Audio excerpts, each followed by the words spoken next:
Doctor Bashir बदर की एक खूबसूरत गजल आप दोस्तों के नाम। उम्मीद है आपको पसंद आएगी।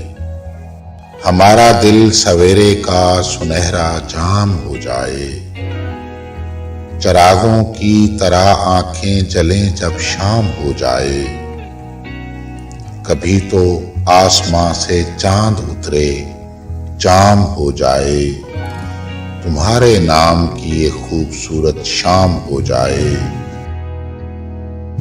अजब हालात थे यूं दिल का सौदा हो गया आखिर, मोहब्बत की हवेली जिस तरह नीलाम हो जाए। समुंदर के सफर में इस तरह आवाज दे हमको, हवाएं तेज हों और कश्तियों में शाम हो जाए। मुझे मालूम है उसका ठिकाना फिर कहाँ होगा, परिंदा आसमां छूने में जब नाकाम हो जाए। उजाले अपनी यादों के हमारे साथ रहने दो, न जाने किस गली में जिंदगी की शाम हो जाए।